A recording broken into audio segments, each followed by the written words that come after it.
Good afternoon. Happy Wine Wednesday. I am here about to join Paul Lato for a Paul Lato Wines Wine Wednesday virtual wine tasting. I am just going to wait for Paul to get online and join me. I see a few other people are popping in. This is so fun. It's almost like your birthday party when you're just sitting and waiting for everybody to arrive. That's sort of how I feel about these Instagram lives. So thank you so much for joining. I would love, while we're waiting for Paul to pop in, if you guys would sort of comment and tell me what you're up to, what you're drinking these days, what's in your glass. I am starting with the rosé, which I'm going to wait for Paul to start. But we are going to be kicking off this lovely Pinot Noir session with Paul Lato's rosé of Pinot Noir. Seems like a logical start. So those of you that are here today, yeah, tell me, are you drinking along with us? Are you just watching and learning? Yeah, it's always fun just sitting here talking to a camera. So I love it when you guys talk. Oh, hello, Luxury DMC. I'm good. I'm really good. Hi, Rob Casey Wine. Besides being in shelter in place for another month, we've got, where I'm healthy and well, and all is well. Hello, Tromex. You're the best. You're like, I think you're, 7 out of 7 or something. I feel like you've been on all of these.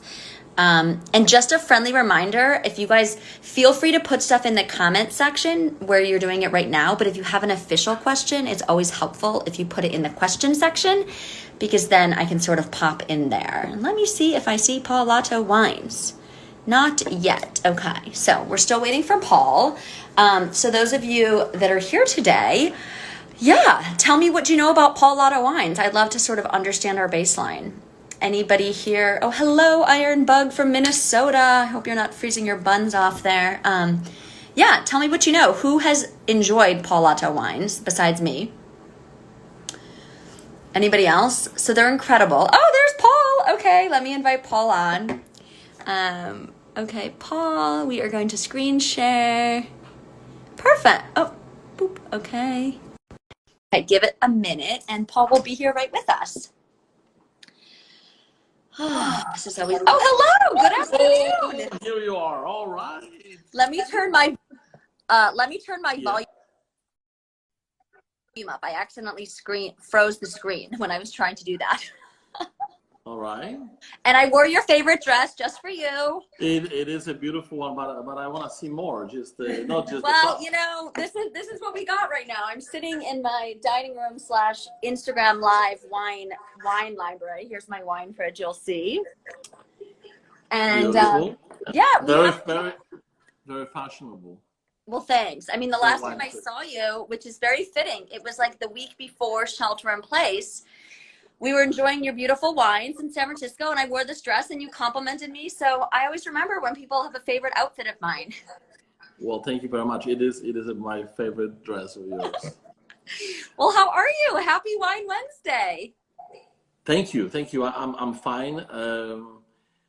Considering the times, I know. I think we all are somewhat suffering in many different ways, but at the same time, we have to be positive and keep on going. Well, and thank goodness for wine, because that's keeping a lot of people going. Yes, and I'm proud that I can help out and make those beautiful wines, and people have responded and bought them even more throughout those difficult times. I'm very grateful for that. Well, I didn't have a sip yet. I said I'd wait for you, but it is 5 o'clock. So I know we have a lineup of 3 wines. I assume you wanted to start with the rosé to kick it off. Is that correct? Absolutely. And by the way, we don't need to wait for 5 o'clock. You know that. Yeah. Well, I didn't want to start without the winemaker. It felt very disrespectful. No. Oh, yes, that's what you meant. I thought you meant maybe like wait. Oh, no. Well, today I waited till 5. A typical great wine of Europe for lunch. I mean, as you very much know, that rosé is going through a tremendous popularity and revival of popularity in America. Mm-hmm. Well, was it ever not popular, or it's just getting more popular? Sure. I think maybe 10 years ago, it was just marginal wine, and I think maybe 5 years ago it really kicked in. I remember rosés here. I came to California in 2002, and many of the rosés that were made here were nearly red wines. They were too dark. They were extracted. They absolutely, many of them were had no charm whatsoever. And those that were lighter, they were sweet. You know, remember the white Zinfandel times, you know? Yeah. Well, this color is absolutely gorgeous, by the way, speaking of light color. Thank you, thank you. And it's so peachy and lovely. I'm just going to show it while you keep talking. Sure. So I'm very happy that that rosé has achieved that new acceptance. Cool again. And absolutely cool again, or cool for the first time in America, maybe. Well, as long as I've been drinking, which it's been a while, I feel like I've always thought rosé was cool, but I'm very specific about which rosé I like. So this is interesting. So this is a rosé of Pinot Noir. So can you explain to us, you know, the style of this, how long you're leaving the skin on? Because I mean, I know to get this delicate color, it takes a lot of precision. Yes, you're absolutely right. You know so much about wine. Maybe you come and work with us one day. Careful what you wish for. I would love to. I really love to come during harvest and get in the way, but then get to, you know. Well, for sure. We've had interest from all over the world, and they always bring something with them. You know, nice, usually good energy, and you know, harvest time is a special time, but also a lot of hard work to have people. I know. Well, in my version of harvest, like I'll come for a day or two. I don't come for the full 2 months. So I don't, but it would be fun. I mean, you know, I love an excuse to come down. So is your winemaking facility in Lompoc? No, we are actually in Santa Maria. Okay. As you know, I'm a boutique winery. I came here in 2002 from Toronto, from Canada. I'm originally from Poland, but I studied in Canada and studied hospitality and sommelier, and I got fascinated, or maybe even I fell in love obsessed. I was going to say I'm obsessed. I'm obsessed. So, yeah. With California wines. And then in 2002, I made that move, and you know, yeah. So we are here. I started with very little capital. It was just my private savings. We never had partners or investors, therefore. We are always on the shoestring, but at the same time, you know, successfully producing wines of small businesses. I understand shoestring budgets. Very high caliber. So this is a very American concept, which I very highly appreciate. You know, as I call myself, which I am, the first generation winemaker. So I'm, you know, from the equipment to the winery staff and people and all that stuff, I had to gather it myself. Yeah. Well, can I go back to when you first landed here in 2002? Because I think your history is very interesting. And for those people that might not know of your wines, you've worked with some of the best winemakers, you know, worldwide, specifically in California. One of your mentors and teachers is someone whose wines I'm also obsessed with. So why don't we talk a little bit about, you know, your training with Jim Clendenin? Yes, that was certainly a very important part of my wine journey on many different levels. I think the first time we met when Jim promoted his wines in Canada, in Toronto, and I was a sommelier in a really nice Italian restaurant, and he loves Italian wines, and I invited him for lunch. I think that was my day off, by the way, so I came to my work for that lunch, and I think it lasted 4 or 5 hours. Oh, those are the best. These were the best old-fashioned European lunches. Yeah. And at the end of lunch, I think Jim said something along, well, you know what? You don't need to read any more wine books. You've read enough. You've studied enough. Why don't you just come to the winery where I, you know, make my wine? Come to my winery for a harvest, kind of as an intern, apprentice. You know, kind of a guy that hangs out and learn. And you will understand, and you will have a lot of questions answered. So that's what I did, and indeed it was a very much a life-changing experience for many ways, but also experiencing the California kind of easygoing, yet very, very wholesome winemaking, and very well, I've actually special. I've swung by there during harvest. I have not worked harvest there. I'm not pretending to have done that, and I know You know, every time I've been there, I seem to miss Jim, but I've had their legendary lunches, and Bob Lindquist and the team is so welcoming. So that's a really historic and fun winery. What a cool place to have started your winemaking in the U.S. Yes, and I'm glad you mentioned Bob Lindquist, you know, from Coupe and now from Lindquist Wines. Another great guy, different style of winemaking to a certain degree, but so learning from both of them at the same time was it was special. And then, you know, farther down, as actually a few years later, I ended up in Germany.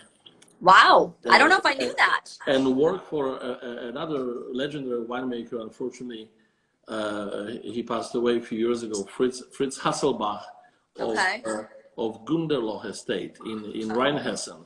Oh, I think this guy had like, you know, 5 or 6 100-point wines in Spectator and covers and all this stuff. Mostly making Rieslings, of course, so very, very different winemaking, the very different area and so on. It was very romantic, but with Riesling, you know, mostly spend time in the vineyards, and then you know, you ferment it in the big batches in stainless steel, and that is not that difficult.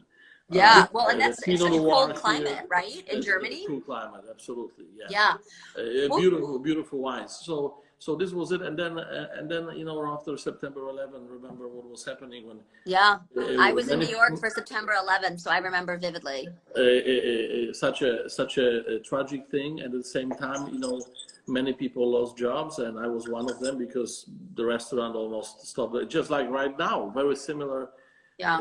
Similar moment, you know, different cause, but at the same time, I started to rethink my life. And I remember I was reading a book by Charlie Trotters. Remember him? Oh, I'm from Chicago. I know Charlie Trotters. Oh, yeah. You're from? I didn't know I was from Chicago. I never had the privilege of going, but by the time I was old enough, you know, could treat myself, it closed. So I haven't been, but I know of it. Excuse me, there's a barking dog. I have to let her out or else she's going to be in our background noise. All right. Keep talking though. Okay. No problem. So, you know, I was kind of looking for inspiration. I already wanted to be a winemaker for a few years. I knew that. And, you know, not an easy choice or step if you know, I didn't go to school for winemaking. I went to college for hospitality and you know, sommelier classes. And I live in Canada. I wanted to do it in California, so it required, you know, quite a lot of commitment and a little bit of madness, I think. Which I mean, a total shift in your career and your focus. Quite a bit of courage, you know. I think I have like $50,000 saved up, and so as I was reading that book about Charlie and his life and how he opened Charlie Trotters, I remember there was a quote in the book, which actually came from a famous German philosopher, Goethe, who said that, you know, if we give ourselves entirely to our passion and we follow it, eventually the doors will open that at this moment don't even exist. Well, I think that's true. I mean, I think I'm sure you've had it in your life because you're following your passion, and look where you've gone over the last, you know, how many years? How many years have you been doing that? Well, I've been doing the blog for 11 and this business for 7, and this business is really just going after everything I love. So yeah, you're exactly right. Us crazy people that leave steady jobs to start our own businesses. Right. So the meaning was, you know, you cannot just plan your career from the chair in the living room, but you have to you know, pack up the suitcases. You have to put your effort into what you want or what you desire, and trust that the universe will help you, and if not, then other hopefully good thing will come out of it. I totally agree. Well, I want to keep the focus on your beautiful wines. I love that story, but I know we have a lot of people that probably want to hear you talk about. So let's get back to this pretty rosé. Tell us the winemaking style and how you made this beauty, and also reminder, guys, this set of 3 is available, and if you use the code JSF, you'll save 15%, and then that'll be on sale at Paul Lato Wines, his website. But he'll talk about all the wines, and then you can have FOMA and, you know, place your orders when we're done if you want to join along and have these wines in the next few days. Some hearts came out on the screen. That's So that's a good thing. We've got a lot of fans here. Wendy Thiesel says she's a big fan of your amazing wines. Okay. Hi, Wendy. Hi. Good. Keller Estate is here. That's probably Anna. Your GSM is fantastic. Thank you for the Wine Wednesday. Well, thank you guys for joining, because if nobody joins, it's not nearly as much fun. I see Neil and Nate, some other regulars. I've converted some of my friends. I think they're becoming like winos, or at least learning about wine through all these Instagram lives. Super. Hi, guys. Thank you very much for joining in. About rosé. So the rosé. Remember, we were talking about all those big rosés that were so over the top and too dark and all this stuff. You know, maybe 10 years ago. At the beginning, I didn't make rosé, and maybe I think we started making it seven years ago, when I felt that I had the grapes to do it, so to speak, the material to do it, and I also. It was quite a important decision for me, because I noticed that there were too many rosés on that bigger style, and some of them even from very accomplished winemakers. But what was behind that, I think, was a certain fear, which I also experienced, where you have very high scores for other wines, let's say, you know, 95, 97s, 98 sometimes. And then you're going to come out with rosé, and you're going to get, you know, if you're lucky, you're going to get 90 points. And all of a sudden, you'll be like, what you know, my weighted point average is messed up. Although I feel like people don't talk about scores for rosé. I'm joking, but I'm being serious. And, you know, so some people, some of my colleagues, I guess, decided that if they make a big rosé, dark and extracted, then maybe they get 95 points for the rosé. And frankly, 10 years ago, they were actually right, because there were some wine writers that went for that style. So I didn't want to make rosé at that time. And then I was ready. And then I say, how am I going to make this rosé? And I said, you know what, Paul, remember, go back to your sommelier years, go back to your travels. Obviously, you know, rosé, we're talking, that's a wine for often outdoors, for warm weather, for cheerful, wonderful celebrations. So number one, it cannot be pretentiously serious. This is why I name it Manga Girl, you know, this beautiful cartoon girl, but don't fall in love. Don't fall in love with her. You know, here she is. Here is the Manga Girl. So this started from that realization. And then I said, you know, what is my favorite rosé in the world, so to speak, right? And I said, that's a Bier Carl Samon rosé, Champagne. Oh my God! Did you see my Instagram live? We did the Bier Carl. I know you love it. I think we share a glass. I love that one too. I've got the empty bottle right here as a memory. You just at some point. Everybody loves Bier Carl. You visited the estate, I remember, right? You've been there. I did. I went on my first trip to Champagne. I've been to Champagne a few times, but I have not been to that estate. Although I love the Champagne. Well, next time you go, I'm sure they'd love to have you. They're so welcoming. They're such a great family, and their wines are spectacular. It's a win-win-win. Yeah. So what I put those two together, and I said, I don't want to make a pretentious wine, but at the same time, just like Bier Carl Samon rosé, I want a wine of purity. I want a wine with a fully dry rosé with no sugar left, because sugar usually basically covers wine folds, and it's kind of for traditionally. It's dry, but also has like a nice delicate, I don't want to say sweetness, because I know that's not what you're going for, but it's not like, it's just like perfect. I feel like it's like after, it's funny, you don't really think of a rosé needing time to sit, but I almost think after it's been in my glass for 10 or 15 minutes, I like it a little bit more than the first sip I had. Yes, I agree, because you do? This is the quality, you know. I'll tell you what, we make usually 10 barrels of this wine in order to only bottle and finish 4 barrels. So it's very strict selection. What do you do with the other 6? And the rest we sell in bulk. We just say, you know, goodbye. It's still good, you know. Some of our we have clients who buy it, our colleagues, and they blend it with bigger batches or something like that, and they are very happy. We're happy to sell it. They're happy to buy it, and everything is fine. Yeah. But there is a particular style, and that style is it has to be pure. There should be no off flavors of any kind. And you know, with Pinot Noir, it is difficult because it's a very transparent grape. Transparent. Oh yeah, excuse my language, but a lot of winemakers call her very bitchy. All right. If you tell me, am I wrong? I don't. This is my princess. You know, we get no, not the rosé, the Pinot Noir grape itself. So right. Really, no, the Pinot. While we're talking about the rosé, for those that are at home, can we just talk about what we're smelling here? Because I want people to get an idea of the flavor profile. So if they like that style, you know, they'll probably want to get one of these themselves. I hope so. Let's see. Yeah. And you know, it's very interesting what you did. You know, I have a beautiful Zalto glass here that is for white wine and rosés, and you, I believe, have. This looks to me like a champagne glass, like a modern champagne glass. I think it is. So Rita has been really generous and sent me all these glasses, and I just think the rosé looks most beautiful in this. So this I've sort of made champagne and my rosé glass. Do you like it?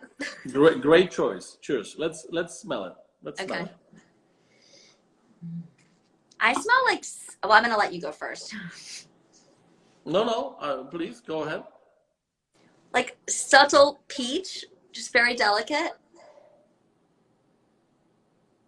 I agree with peach, absolutely.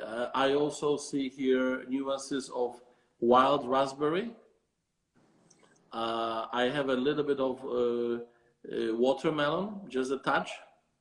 I was going to say a little strawberry, but maybe not quite that sweet. No, but you know, the raspberry, strawberry, these are very, very red fruit aromatics, and there is a little bit something that I think you would appreciate. I would call it cosmetic or lipstick. Oh, how'd you know I'd like that? Yeah, so what is the barrel on this? I'm gonna guess like a neutral French oak. Yes, absolutely neutral. So we are vinifying this in stainless steel and a neutral oak barrel of quality, but we don't want any oak flavors in that wine. Yeah. But we do want certain roundness, and also we learned that rosé sometimes can be a bit reductive, which means kind of a little, shall I say, that the aromatics close in and almost the stinkiness or sweatiness comes out if it's in stainless steel. So barrel, actually the barrel breathes, you know, gives this kind of like ebb and flow. And does it help give it that like cosmetic aroma we were talking about? Certain oxidation. I think the cosmetic aroma comes both from obviously from the fruit itself, from a beautiful Pinot Noir, and this is a blend of my best vineyard. There is maybe 2-3 different vineyards of Santa Rita Hills, plus Solomon Hills, great vineyard in Santa Maria, and there is a drop of Pisoni vineyard from Santa Lucia. I love Pisoni. Oh, I thought you would. If we're gonna go down the Pisoni road, we're gonna talk about the day I met you. Do you remember when that was? Pop quiz. I didn't prepare you for this. No. We met. I remember, and it has to do with Gary Pisoni. So we met at World of Pinot Noir. I think it was 4 years ago. There was a Friday lunch at the Wine Cask in downtown Santa Barbara. And there was a panel. It was like Pinot Noir of California. And you and I sat at the same table. That's right. And Gary Pisoni was on the panel, the winemaker from Anthill, Ryan Pritchard from Three Sticks, who I'm doing a tasting with in a couple weeks. And it was Adam Lee. And I just remember because I had heard about Gary Pisoni, and until you actually see him in person, you realize how amazing and what a character he is. It connected the dots. So that is when we met. And I had your Pinot Noir at our lunch, and it was like, you know, the stars. I feel like the Dom Perignon story when he saw stars shining when he made champagne. That's how I felt when I had your Pinot Noir. I love it, and I thank you for it. And that's this is why we are here together again. Yeah. So speaking of Pinot Noir, for myself here, this is the frosty cold bottle here. I know. So I told you we're almost halfway through. Let's not forget to talk about the other two Pinots when we get to it. But sure. But so we spend quite a bit of time on rosé, and I know. Well, hey, she's your princess. She deserves it. It matches so beautifully with all the fashion. I think when I think about all the fashion shows, and I've been to too few, not too many, but in all over the world. But I always see the champagne, and I see rosés and or rosé champagne, and I think it matches beautifully the girly nature, and I mean it, you know, in a most positive way, of course. The girly nature of that wine with its prettiness. It matches so well with fashion and the events and all the beautiful things that the girls love. Oh, so I have a question. And I just wish that, you know, a little bit more men would, and there are men drinking rosé, of course. Yeah. These are the wine loving. Yeah, I think a man that's comfortable with himself, like it's just like you and your beautiful pastel. Some men are a little too shy, but if you're comfortable with yourself, you can wear a pastel and you can drink a rosé and not be insecure. I thought too. I wanted to be fashionable today. So, so really quick question about this rosé. What is the alcohol level? Because it's so light and lovely. I feel like I could just drink this bottle myself and not even feel it tomorrow. And I agree. And it says 13.5% here. So great. I would say average, just fine. Many rosés of France, which the most, you know, remember the most, I'm sure you know that the most famous area for rosés, most of them in France, the best ones come from Provence. And that's my favorite style of rosé. Aix-en-Provence and from Tavel. Okay. And these are relatively warm areas, and most of them are around 13.5%. Okay. So this is nothing unusual. Yeah. The champagnes are a bit lower. Champagnes are a little bit 13, 12.5, 13. But even lately, I've seen champagnes that were as high as 14, which is the new school of champagne. Oh, is it? I'm sure you experience this as well. 2 comments I have to share with you. I love this from Wendy. Real men drink pink. Absolutely, that's a new hashtag we need to start trending. And also And where's pink, maybe? You know? Well, drink it. Drinks pink in pink. And Long Gallagher, what a sweetie. He says he loves your wines, Mr. Lato. Thank you very much. Oh, and I have another regular Instagram live attendee, Margaret Koblenz. These are friends that we could just talk for hours about wines and we totally geek out. That's great. That's super. I know some of my friends, I'm like, sorry, I'm going down a wine path. And I'm like, I don't know if they really want to talk about it as much as I do. But Margaret and her husband do, which is great. Super. Well, you know, so maybe it's time to move to the Pinot. wine. Okay. I'm just going to push the rosé aside. She's not going anywhere, but we'll go to the Pinot. Right. Okay. Here's my glass, and here's the wine. So we have Matinee. Matinee first. This is 2018. So with rosé, we were in 2019 vintage. This is 2018 now. So we're going 1 year back. So I'd like to ask a question. You have these beautiful, beautiful corks, which, I mean, let's be honest, there's no way I can drink these 3 wines by myself in 3 days or in 1 day. So I didn't want to open it. Are you able to Coravin through this wax? Yes, you can, but I would propose that you just use a corkscrew and I tried. I couldn't do it. I need a strong man. Yeah. Just to use a tip of a kitchen knife. Okay. And basically take off that. That's what I thought, and then I couldn't get it to work. I've seen people doing that, and you know what the trick is?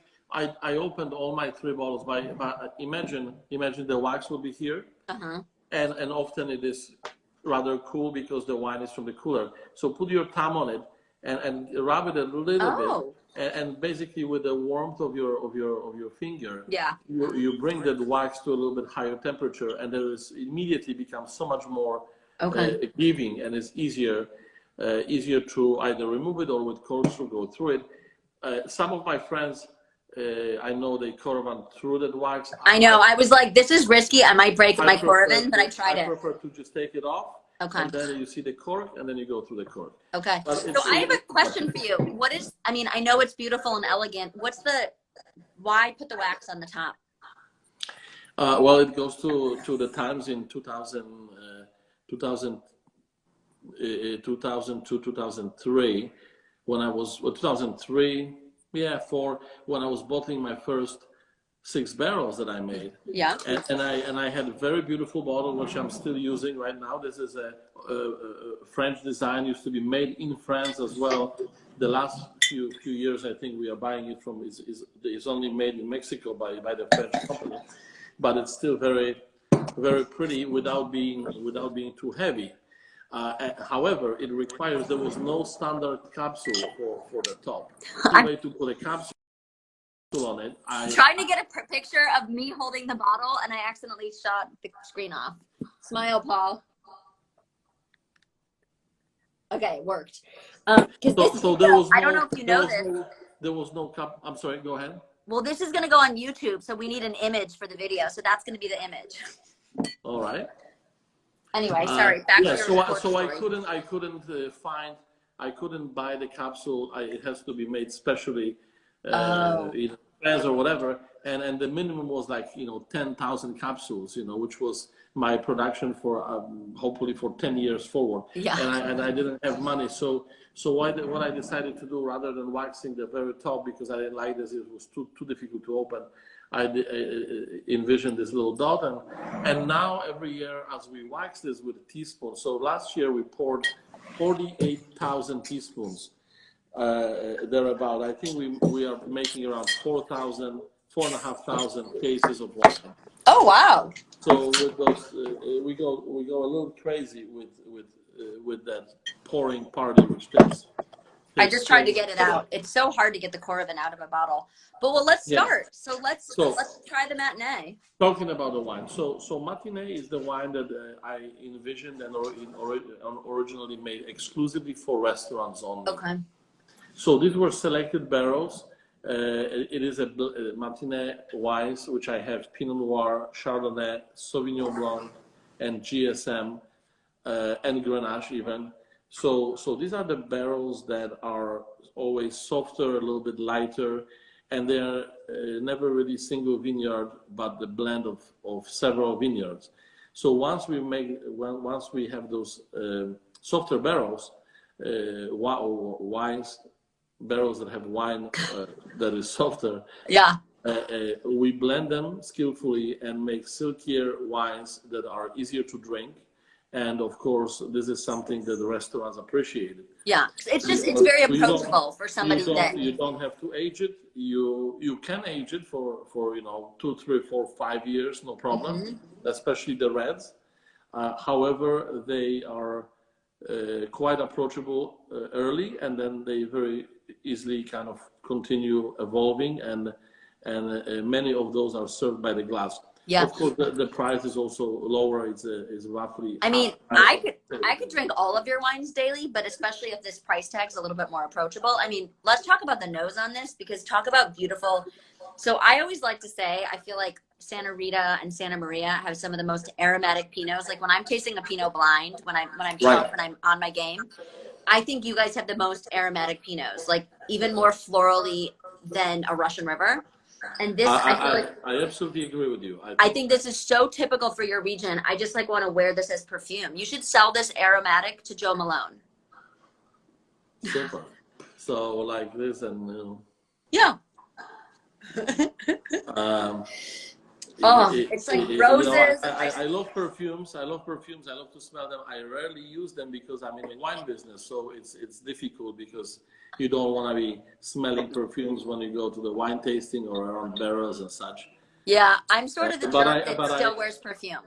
I certainly admire the art of perfume blending, and I've worked with, but I met few people,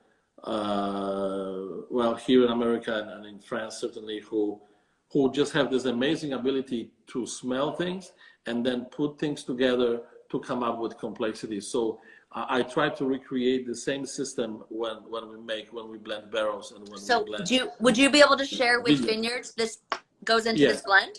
Yes, the most aromatic part of it here is Solomon Hills. That's in Santa Maria Valley. Isn't that the Biennecido vineyard?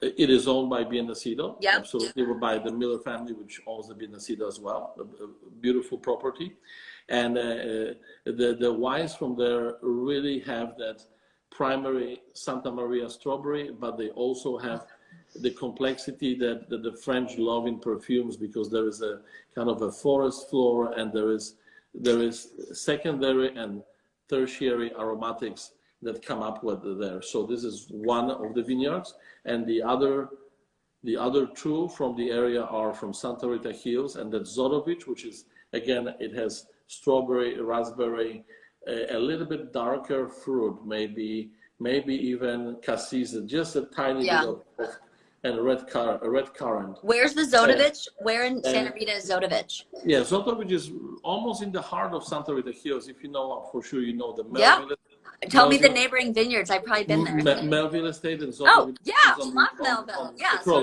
So like so sort of like off the main highway. On 246. Yeah. Okay. Yeah. So that's second, and the third one here is in this one is John Sebastiano. Oh, great. John Sebastiano, very hilly vineyard, very, very beautiful as well. And occasionally we have a drop of Pisoni here. I'm not sure about this vintage, frankly, I just don't remember. But those three it's lovely. Sure, usually blends are sort of like, not vineyards that are so amazing on their own. So what a special treat that this blend has 3 or 4 of killer vineyards on their own together. Yes, that's wonderful comment. And remember what we do here. This is a little bit like our business card. We try to we're selling it to restaurants for less than. Basically, what I'm trying to say, the grapes for this wine make my single vineyard wine. So my price of grapes to make this is as high as the single vineyards.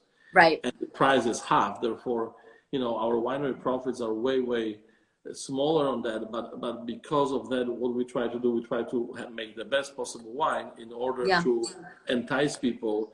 And introduce people. And then to introduce people to our wine. So speaking of restaurants, Paul, which states can people find you in? Because I've got obviously people in California joining, Chicago, New York. It would be great for them to know where they can purchase you.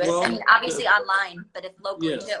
The good news is that we ship all over the United States. I think there is maybe 2 or 3 states that are the most difficult ones. I don't want to name them, but everybody knows who they are. Well, I just found out my home state, Illinois, is apparently difficult if you don't have a permit. I'm trying to get wines from a friend, and she doesn't have a license to ship there. I'm like, well, so much for wines for Mother's Day from that brand. Right. Well, I'll tell you what, you're right, and we do have those permits, and I have a wall in the office that is stamped with the permits. I don't know. I'm sure there's a lot of things. Like prohibition. Who knows what goes into all this? That's not my job. It is what it is. So we ship almost everywhere in the United States, and then as far as selling to distributors, let's see here. The major, we're covering them almost everywhere. Major places, of course. Our best is California, then New York State, New Jersey. We used to be in Chicago, but something happened there. We are not currently in restaurants, but we'll correct it soon, I hope. And Florida is our very good market as well. Washington, D.C., I think we're selling. Those are all over the place. Well, good. And obviously, I'm looking at your website right now, so people can also just buy directly at Paul Lato Wines. Don't forget, guys, if you just joined, the 3 wines that we're tasting today, they're offering a special little 15% off savings. You just use the code JSF, as in Jet Setting Fashionista. And if you order 6 or more, it's free shipping, I think. Right, Paul? I think it's half off. Oh, sorry. Whoops. Sorry, guys. Clearly, I don't know about shipping. But, but that's still a great deal because shipping's always, it gets expensive. So I'm obsessed with this Pinot. So if I'm in a restaurant, and let's say, is this available direct from? Yeah, this is available direct from you. So what's the retail on this size? So this is the changing times that we are in, and as you know, we are so sad that our colleagues in restaurants are experiencing. We are experiencing difficult times, but our colleagues in restaurant business are absolutely, what's happening. So suffering tremendously. It's devastating. It's our restaurant sales are, of course, basically zero. The local restaurant here in Santa Ynez Kitchen is selling our wines with takeout. Oh my God, I love that. We have brunch at SY Kitchen. I love SY Kitchen. We love them. They love us, and a great place, wonderful food. They're so great. I was there for a takeout on Saturday, and they say, you know what? the most popular wine is our Malvasia Bianca with a takeout. So I'm very happy that. I mean, I love Luca and the brothers. I mean, talk about a family-owned amazing business. Well, when I come down to harvest, I mean, I don't know if we're going to be too tired, but is there going to be any room for like a Santa Yana SYK dinner during harvest? For sure there will be. Don't you worry. I will take it there. This is what I'm talking about. Real harvest interns don't go to fancy dinners. They like eat pizza on the cellar floor at 10 p.m. But I'm not, I mean, I'm a little bit of a harvest intern, but it's a little bit like a glamorous harvest. It's a combination. I think I understand what you mean. I mean, I just want to be honest to manage expectations. Right. I learned it over the years with interns that it's actually better to hear it at the beginning than, hire someone for hard work and then you realize all they want to do is drink and eat.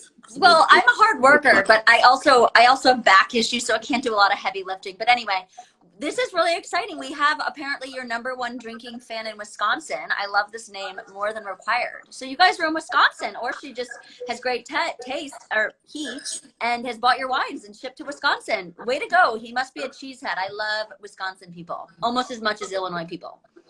Unless they're Packers fans, then I don't like them. That's next door, right? They're next door, yes. They're right next door, yeah. So I've spent a lot of time there are wonderful people in Wisconsin on our mailing list, and we good. Appreciate that. Yes.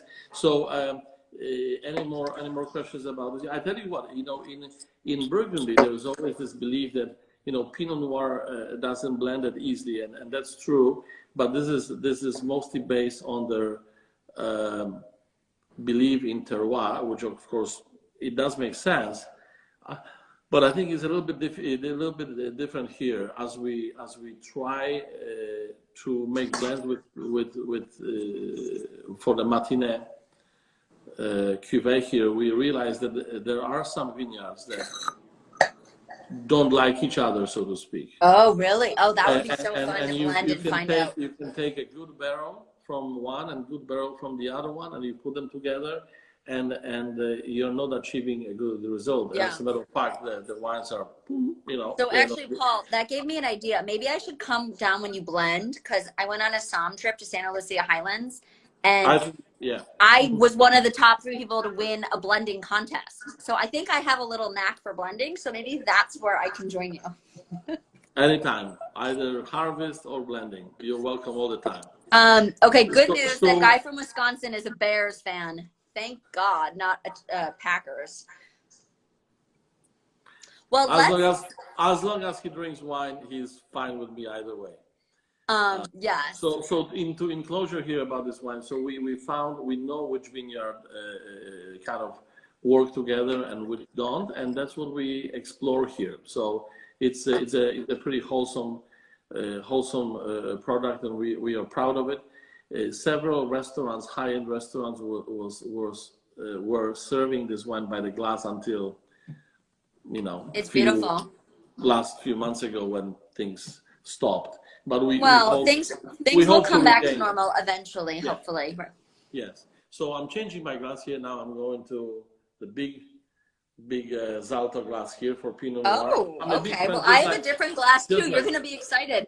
This is another Vito glass they sent me, which I think is really fun. It's like a rounder version of the Pinot. Yes, I think it's called Vino Extreme or something like that. And I mean, I'm glad you know what all these are. I'm just like, it looks like a Pinot glass. It works, right? You've done extremely well, and but from the fashionista, I would not expect anything less, right? Well, I mean, it's funny because you almost need a separate cabinet for all of your glassware. If you're going to have like a set of like 6 Cabernet and 6 Pinot. I've got like odds and ends. I agree with you.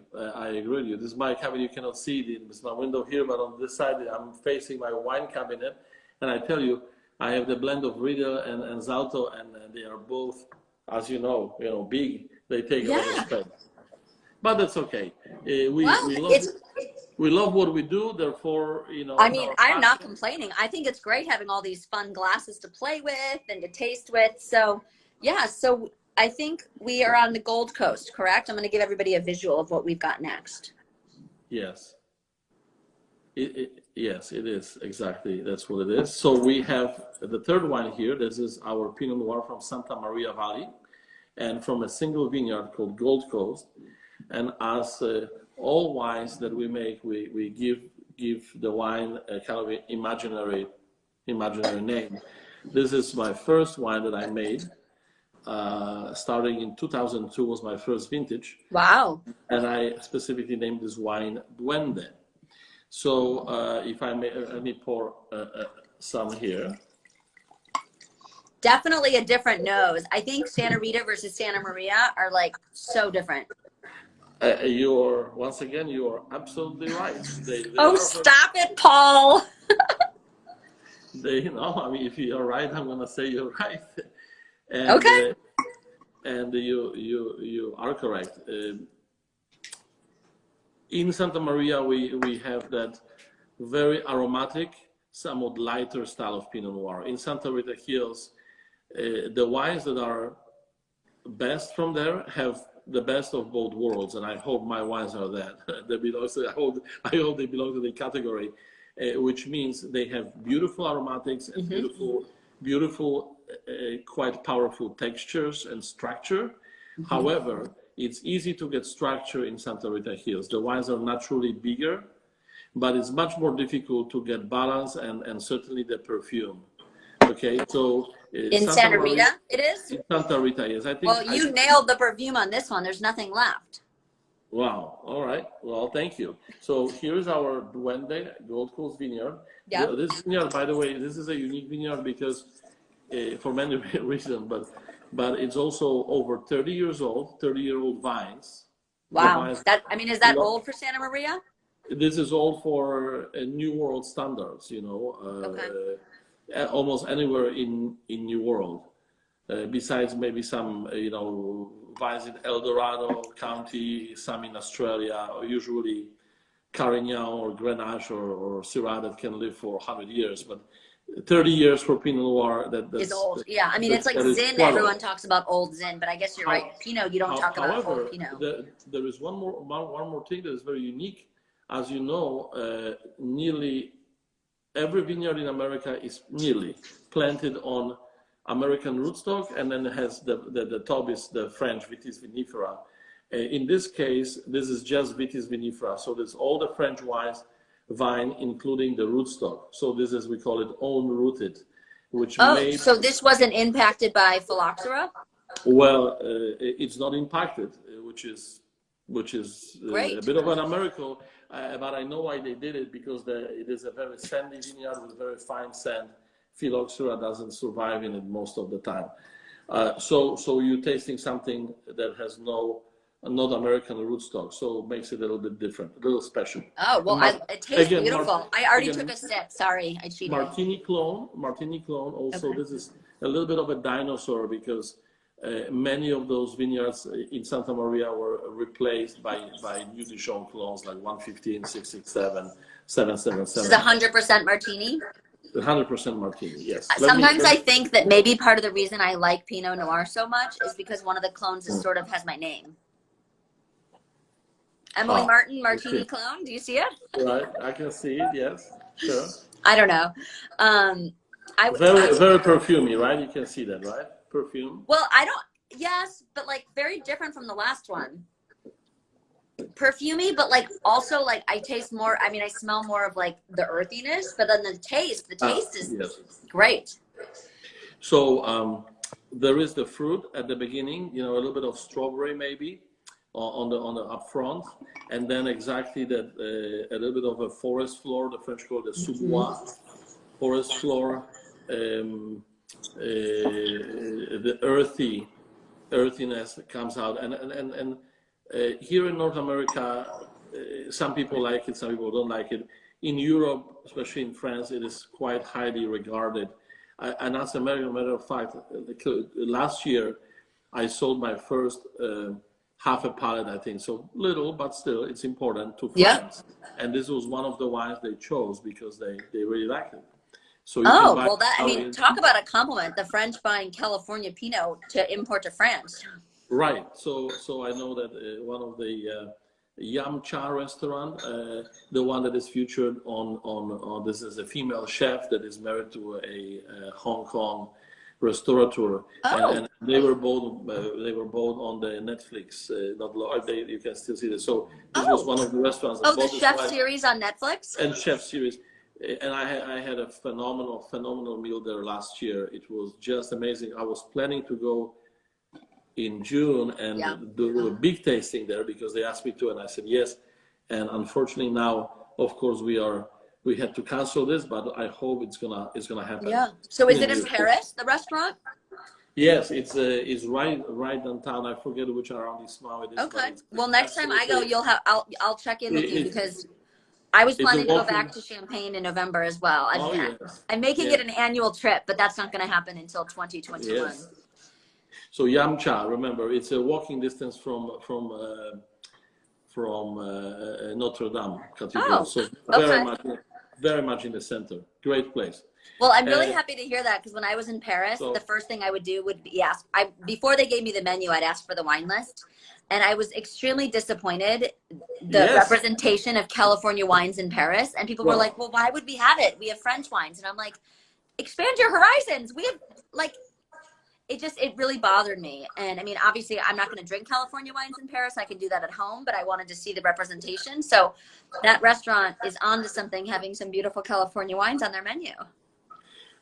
Yes, you're absolutely right. However, I tell you more that many times I'm very disappointed with selection of French wines in Paris. Oh. I really, and of course they also feature the absolutely worst glassware. We're such glassware snobs. In Paris, I mean, it's ridiculous. That experience last year was very disappointing. And I came there, this is as a trivia, I came there directly. I flew from Copenhagen to Paris, and I was in Denmark for 5 days. And everywhere I went, I promise you, every single place we went, store or a restaurant, we were drinking from Rita glassware. Well, Copenhagen, the best of the best. Yeah, I mean, talk about a foodie city. I've only been there once, and I was there by myself for 3 days, and it was amazing. That's interesting. The French versus the Copenhagen glassware conversation.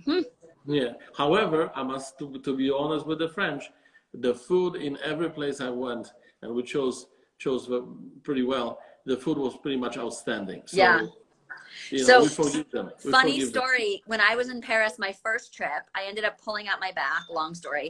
And I didn't leave my hotel room for the last 2 days of my trip, but I left for one meal, and it was at David Touton, which is this amazing Michelin star restaurant. And I had just gotten back from Champagne, and I was, hanging at Be a Cart, as we talked about.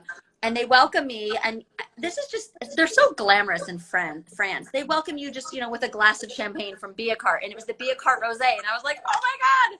So I don't know. I just feel like the glassware at this restaurant was top notch, but sure, I don't know. I mean, there's just something about Paris. You can't go wrong. It is a special place in the world. No question about it. Yeah. I would love to come back. Well, we'll have to meet up at the same time. Bump into each other. Cheers to that. So Andy Cummins says hello. Hi, Andy. Cheers to you. Yeah. Well, this is great. Well, I'm not going to interrupt us because we have like 5 minutes left, but it gets very abrupt when it ends this. So if you and I are just gabbing and it cuts us off, that's why. Does anybody have any questions for Paul? We have just been like, talking. Let us know. Throw them in the comment section. My friend Wine with Paige is here. She has an amazing wine blog as well, and she's adorable. And she's actually a sommelier, so she knows a thing or two about wine. So Paige, throw out any questions if you have any. I don't know if you've had Paul's beautiful wines, but they're incredible.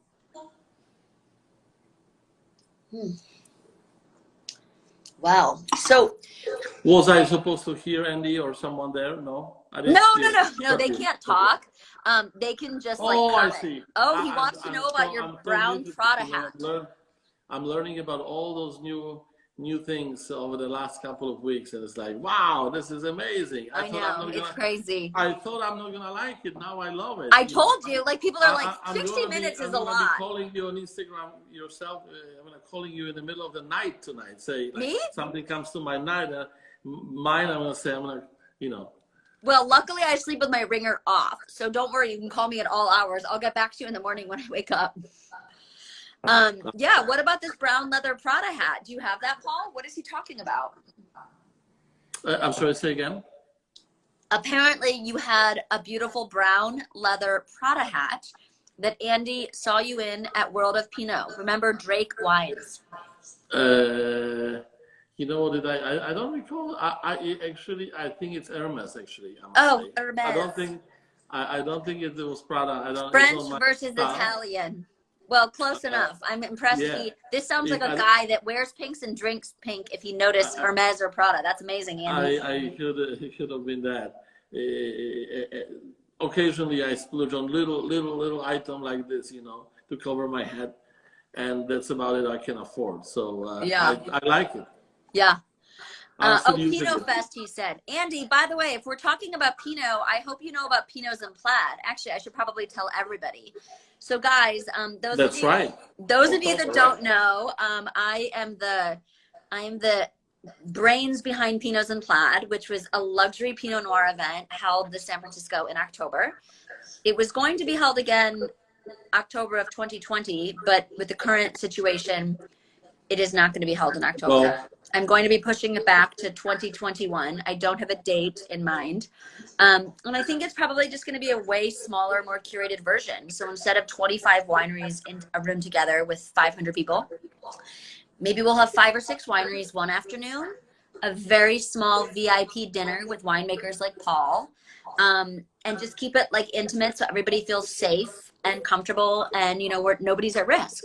So if anybody has any ideas, I've got the wineries lined up. So that is set. I've got like 35. Actually, Paul, our buddy Personi, they're coming this year. I'm so excited. So I've got amazing wineries on board. I'm just working through logistics to keep all of the guests and the winemakers safe whenever we do that. Oh, Andy's a winemaker. Go figure. Andy, let's talk offline. of course he is. Yeah. Of course he is. Yeah, Well, but it was wonderful to see you and talk with you. I thought that 1 hour would be too much, and look, it went just like I this. told you, you and I are both talkers, and there's so much good information in your stories. I feel like we didn't even scratch the surface. We just started. Absolutely not. We have to start again. Well, who knows? I mean, I think shelter in place, even when things slowly start to open, it's not like people can go to winery. I mean, at least not in Sonoma or Napa. I don't think people can go sit at a winery for a little bit. So maybe we'll keep doing these. Absolutely. Yeah. It was really a pleasure to see you again and be invited. Thank you very much. Well, thank you, Paul. Thanks for sharing your Cheers to beautiful you. wines. And just a And reminder, cheers. guys, if you want to buy these wines, which we tried, visit paullatowines.com. Right. Use the code JSF, my initials. And yeah, that'll save you 15%. And then if you buy 6 or more, shipping is 50% on 6 bottles or more. I think I got it right. Absolutely right. You got it absolutely right. Super. But regardless, sign up for Paul's newsletter. Like, he's amazing. He's making some of the most incredible, elegant, flavorful wines in the region. I mean, basically everybody that I'm doing Instagram lives with are my absolute favorites. Thank you so much. It's very special to be invited to your group, and I appreciate your enthusiasm and your knowledge, because you've learned a lot about wine. Thank over you. the years. And you know, there is need for that for young people. You know. Well, it's funny. I've taken a lot of classes. I don't have a lot of like letters next to my name. I've dabbled with a class here, a class there. You know, That's I have okay. one You don't lane. need that. Don't worry about it. But Don't I worry about honestly it. think spending time and talking to like the access I have to winemakers is where I learn the most with you guys. Super. Yeah. Hey, Andy. Thank you, man. Thank you. All right. Well, We'll I talk guess soon. we should say our farewell. Let's cut them off before they cut us off. All right. Thank Cheers you, again. Paul. I hope to see you in San Francisco when we get through this for Pinots and Plaid, whenever that is, and if not before then, for Harvest. Well, I tell you what. As soon as they open this whole thing, I'm gonna be the first one to come to San Francisco and see my great friends, great restaurants, to see you, and we're gonna have fun. Well, hopefully you'll do another beautiful dinner at Villa Taverna, because that was spectacular, and I would love to join again next time. It was very memorable, and thank you for joining. I would love to do it again. Yeah, many other restaurants as well. Yes, we'll spread you amongst all the restaurants. Thank you, Paul. Let's do a little cheers, and then I'm gonna take a photo of us. Can you smile for me? 1, 2, 3. Okay, one more. I'm gonna hold your bottle actually. 1, 2, 3. Okay. Thank you guys for joining, and I'll see you soon, Paul.